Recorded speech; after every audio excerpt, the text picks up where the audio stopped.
বিখ্যাত। ঠিক আছে। আচ্ছা, কিভাবে আর কি এই তরমুজ চাষ করে সফল হওয়া যায়, এটা একটা গাইডলাইন যদি দিতেন। তরমুজ চাষ করা বলতে এটা আমরা প্রথমে জমিটাকে পরিষ্কার করতে হবে। ধান কাটার পরে আমরা জমি সুন্দর করে পরিষ্কার করে নাড়া পরিষ্কার করে ফেলি। তারপরে চাষ করতে হয় আমাদের। চাষ করে ওখানে আমরা মনে করেন সার ব্যবহার করি। সেটা হলো যে জৈব সার। হ্যাঁ, জৈব সার এবং যেটা এই আহ, আমাদের কেমিক্যাল যে আছে আর অন্যান্য ইউরিয়া, টিএসপি এগুলো দিতে হয় ওই চাষ বীজ লাগানোর আগে। জাস্ট মানে ওইটা জমিটা একটু জমিটা উর্বর বৃদ্ধি করার জন্য। ঠিক আছে।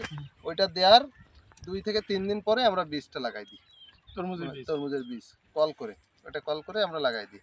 দেওয়ার পরে সেটা মনে করেন পানি দিয়ে তারপরে তো লাগাতে হয়। আবার তারপরে 2-3 দিন পর পর ওখানে পানি দিতে হয় ছোট যখন লাগানো হয়। কারণ না দিলে ওটা জো না ধরে রাখলে ওই গাছটা দ্রুত বেরোয় না।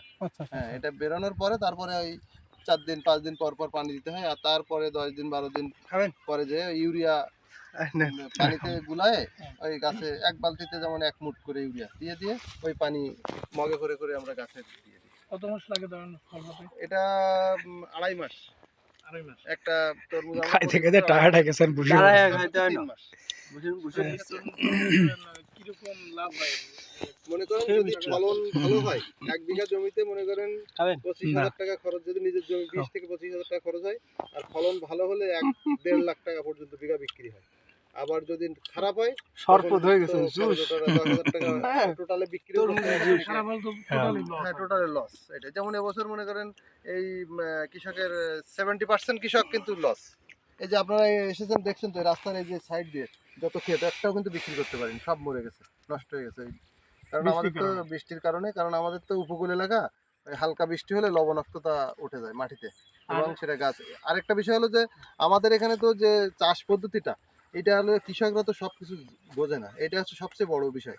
একটা বিষয় হলো যে একটা জমির মাটির যে গুণাগুণ, কতটুকু সার লাগবে, কি পরিমাণ লাগবে, এটা কিন্তু কোনো কৃষক জানে না বা পরীক্ষা করার কোনো পদ্ধতি নাই।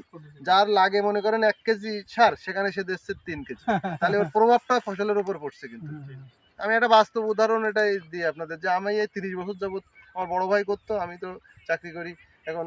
আমি আপনাদের কিরকম খরচ হয়, এটা জানতে চাচ্ছি। এটা বিঘা প্রতি মনে করেন 25,000 30,000, যারা হচ্ছে নিজেদের জমি যারা করে তাদের 20 থেকে 25,000 টাকা খরচ। আর যারা হারি, অনেকে তো যাদের জমি নেই তারা হারি নেয়, তাদের ক্ষেত্রে 30,000 ওভার হয়ে যায়। 30,000, হ্যাঁ, কারণ কি 10,000 টাকা হারি বিঘা। আচ্ছা, তাহলে তার বেশি। মনে করেন এই 1 বিঘাতে কিরকম তরমুজ হয়? 1 বিঘাতে মনে করেন ভালো ফসল হলে 1500 পর্যন্ত মাল, 1600 KG piece, piece piece 1500 piece. 1500 কয় টাকা দাম হয়? তাতে 1.5 লাখ, 1.5 লাখ টাকা, মানে 30,000 টাকা যদি ইনভেস্ট করে। ফলন ভালো হয় ঠিক আছে 1.5 লাখ। আবার যদি খারাপ হয়ে যায় তখন এবছর যেমন 70% কৃষক নাই, ফলন লস, ফলন ভালো হয়নি। কারণ কি ওই যে একটা হালকা বৃষ্টি হয়েছে, আর আমাদের তো এই যে এটা উপকূল এলাকা, এখানে লবণাক্ততার পরিমাণটা বেশি। হালকা বৃষ্টি হলে লবণ উঠছে, এই যে দেখেন রাস্তার সাইড দিয়ে এসব ক্ষেত একটাও বিক্রি করতে পারেনি। এই যে যা দেখছেন, এই যে এই ক্ষেত বিক্রি করতে পারেনি, এই ফলন হয়ে গেছে দেখছেন। এই যে ওই সব ক্ষেত ফেলানো, এই যে এগুলো ওই পড়ে আছে, একটাও বিক্রি করতে পারেনি, কারণ লবণ উঠে বৃষ্টিতে সব 1 কেজি 1.5 কেজি হয়েছে, হয়ে গাছ মরে গেছে। সাগর কি পাশে? এই বঙ্গোপসাগর তো, এই সুন্দরবন, এই মোংলা, এখান থেকে মাত্র 10 কিলো মাত্র সুন্দরবন। হ্যাঁ, এখান থেকে অনলি 8 কিলো আমাদের সুন্দরবন, অনলি 8 কিলো। আমরা তো উপকূল একেবারে সুন্দরবনের ইসে মানুষ। হ্যাঁ, এই জন্য আমাদের এলাকায় যে ধান মানে অন্য ফসল চাষ করবে, এখানে তো আমাদের পানির সংকট। মনে করেন বোরিং করে সেটা ওঠে লবণ পানি, আর এই লবণ পানিতে তো ধান হওয়া সম্ভব না। কিন্তু আমাদের এই যে তরমুজ করতে গেলে তো বোরিং লাগে না। এই যে এইসব দেখেন প্রত্যেকের এই জমিতে এই যে ছোট ছোট পুকুর কাটা খাল আছে, ওই যে দেখেন এই মাঠের ভিতরে সব দেখেন পুকুর আছে, দেখছেন, এই পানি দিয়ে আমরা চাষ করি। আর এই মানে বর্ষা মৌসুমে এখানে মাছ থাকে, সেই মাছগুলো এখন সারা মাঠ তো ডুবে যায়, তখন ডুবে যায় বলতে আমরা ধান লাগাই, ঠিক আছে। আর এইগুলোতে সব তখন থাকে, ডোবা থাকে। মানে ওই রকম না, আমাদের তো জোয়ার ভাটা হয়, বুঝছেন।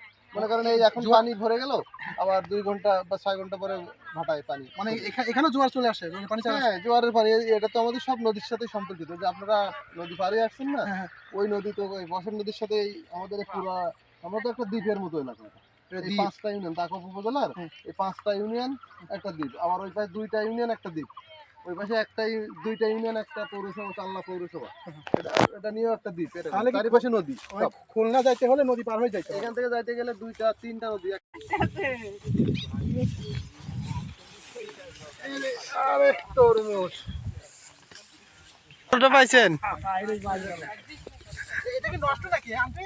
ভিডিও নষ্ট নাকি না দেখো হ্যাঁ হ্যাঁ নষ্ট না সত্তর high high size 8 KG 8 KG হবে? আরে